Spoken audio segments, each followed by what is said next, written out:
Hello friends, welcome to target achieve study point. तो friend, जैसे कि आपको पता है कि हमारा इस सीरीज़ में कुमाऊं का चंद्र राजवंश चल रहा है, तो उसका हम पार्ट 3 लेकर आए हैं आज। तो हमारा पार्ट 3 में है ये है कि हमने कि अपनी पुरानी वीडियो जी थी उसमें क्या इंद्रचंद तक का पढ़ लिया। तो आज हम इंद्रचंद से आगे के शासक इस कुमाऊं के चंद्र राजवंश के पार्ट 3 में पढ़ेंगे। तो फ्रेंड, अगर आप इस चैनल पर नए हैं तो चैनल को सब्सक्राइब जरूर कीजिए और वीडियो को लाइक और शेयर भी जरूर कीजिए। और जो मैंने अपनी पुरानी वीडियो की प्लेलिस्ट की जो लिंक है वो इसके डिस्क्रिप्शन बॉक्स में डाल रखी है, तो वहाँ से जाकर लिंक पर क्लिक करके आप पुरानी वीडियोस भी हिस्ट्री की सारी देख सकते हैं। तो चलिए हम अपनी वीडियो को शुरू करते हैं। तो चलिए हम स्टार्ट करते हैं कुमाऊं का चंद्र राजवंश का पार्ट 3 पार्ट। तो जैसे ही आपको पता है कि हमने पुरानी वीडियो में ये पढ़ा था कि इंद्रजन जो था जिसने क्या यहाँ पर उत्तराखंड के अल्मोड़ा में और चंपारण में क्या रेशम के उद्योग स्थापित किए थे। और इसने इसने क्या इंद्रचंद ने जो तराई भाबर और मैदानी क्षेत्र से क्या बुनकरों को बुलवाया था। तो इसके जो उपरांत शासक कौन सत्तासीन हुआ? संसार चंद। तो इंद्रचंद के बाद संसार चंद सत्तासीन हुआ। तो संसार चंद के उपरांत क्रमशः सुधाचंद, हरिचंद और वीरचंद सत्ता में आए। किसके इसके बाद ये शासक सत्ता में आए। तो जो इंद्र के चंद के बात से तो ये बहुत ही अकुशल और बहुत ही जैसे कह सकते हैं हम कि अकुशल शासक थे। तो इन्होंने क्या डोटी राज्यों की अधीनता स्वीकार कर ली। तो इंद्र चंद के जो बाद के शासक थे ये बहुत ही शासन चलाने में अकुशल थे, तो इन्होंने क्या डोटी राज्य की अधीनता स्वीकार कर ली। तो 1191 ईस्वी में जब अशोक चल का यहाँ पर आक्रमण हुआ तो यह डोटी नेपाल के चल नामंत वाले राजाओं ने यहाँ उनके क्या प्राकृतिक प्राण हुए। तो यह ऐसा क्या कैसा प्राकृतिक प्राण मिला है कि यहाँ पे जो है डोटी नेपाल के चल राजा नामंत वाले राजाओं का यहाँ पर शासन चलने लगा था। ऐसा प्राकृतिक प्रमाण मिला है सुखचल के जो लेख मिला है उसके अनुसार। नेक्स्ट पॉइंट पर आते हैं कि जो चंपावत का बालेश्वर मंदिर था, तो वहाँ से क्या कराचल देव का 1223 ईस्वी का लेख प्राप्त हुआ है। जैसे कि हमने प्राथमिक स्रोत में ही पढ़ा था कि जो प्राचल देव का लेख है वो कहाँ से? बालेश्वर मंदिर, चंपावत के बालेश्वर मंदिर से, जिसका निर्माण किसने? उद्योग चंद ने कराया था। इसका निर्माण जो बालेश्वर मंदिर का उद्योग चंद ने कराया था। किसने? उद्योग चंद ने। और तो इसमें क्या इस जो लेख है इसमें क्या 10 मांडलिक राजाओं की सूची का उल्लेख मिलता है। तो इसमें क्या 10 मांडलिक राजाओं की सूची का उल्लेख मिलता है। किसमें? राचल देव के बालेश्वर मंदिर से प्राप्त राचल देव के लेख में। नेक्स्ट पॉइंट पे आते हैं जो बास्ती ताम्रपत्र है। तो जो बास्ती ताम्रपत्र कहाँ हमारा? पिथौरागढ़ से मिला। कहाँ से? पिथौरागढ़ से जो हमारा बास्ती ताम्रपत्र जो मिला है पिथौरागढ़ से। तो इसमें जी ये है कि इसमें क्या मोहन थापा एवं अन्य मांडलिक राजाओं का उल्लेख है। तो जो डोटी राज्य के अंतर्गत जो शासक थे मोहन थापा और जो अन्य मांडलिक राजा उनका यहाँ पर इसमें बास्ती ताम्रपत्र में उल्लेख। तो इनका अधिपति कौन कहलाता था? शक्तिबम। जो इनका सोर क्षेत्र का शासक था तो इनका अधिपति कौन था? शक्तिबम था, जो मूलतः कहाँ का था? नेपाल का था, जिसका मूल स्थान कहाँ था? नेपाल था।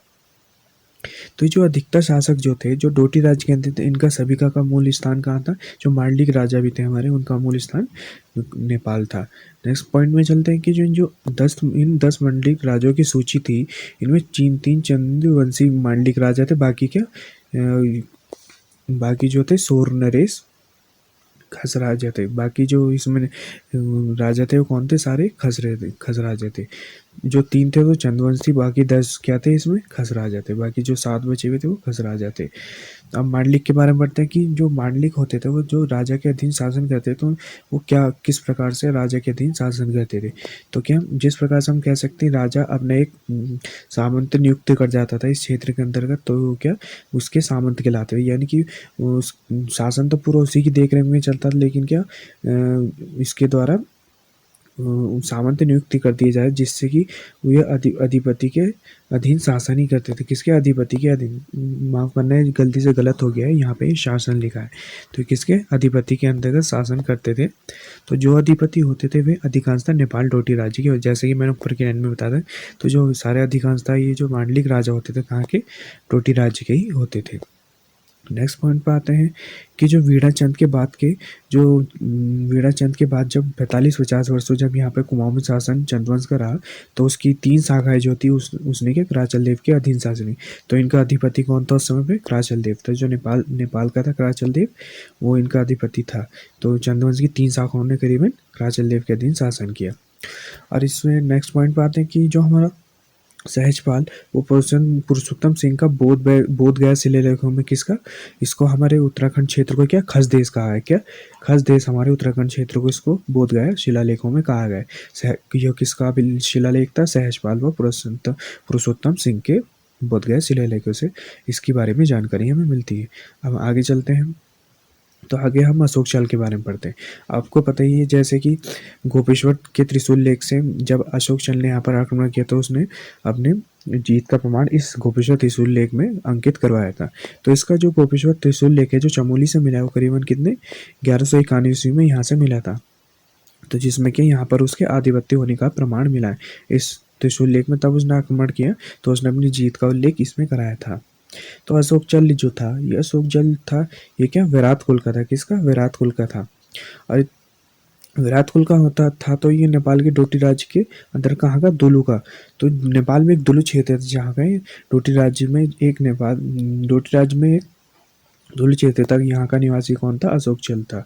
तो आपसे क्वेश्चन पूछ लिया जाता है कि अशोक किस किस क्षेत्र, नेपाल के अंदर डोटी राज्य के नेपाल के अंदर किस क्षेत्र में, तो कहाँ का, दुल्लू का निवासी था। और किस कुल का था, वो था विराट कुल का। ये पॉइंट को समझते हुए चलिए कि वो कहाँ का निवासी था, दुल्लू का निवासी था।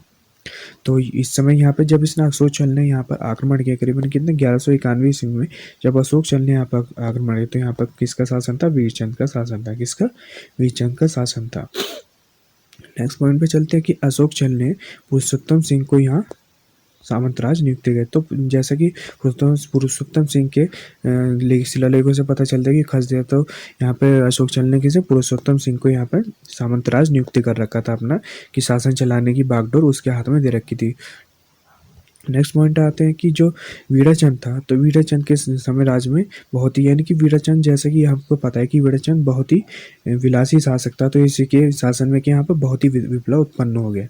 तो जिसकी यानी कि जो राज्य की व्यवस्था है वो अव्यवस्था में बदल गई, यानी कि यहाँ पे जो है अव्यवस्था फैल चुकी थी पूरे शासन में। तो जिससे कि यहाँ पे बहुत ही उपद्रव मच गया। तो वीरचंद ने जो है, जो इससे वीरचंद था इसका इससे पहले का साथ, तो उसने अशोक चल की सहायता यहाँ पे इस विप्लव का दमन किया, जिससे कि यहाँ पे षड्यंत्र, आपसी मतभेद, ये सब चीज़ें जो फैल गई थी, तो इसने तो वीरचंद ने अशोक चल की सहायता से इस विप्लव का दमन किया, यहाँ पे इसको ख़त्म किया।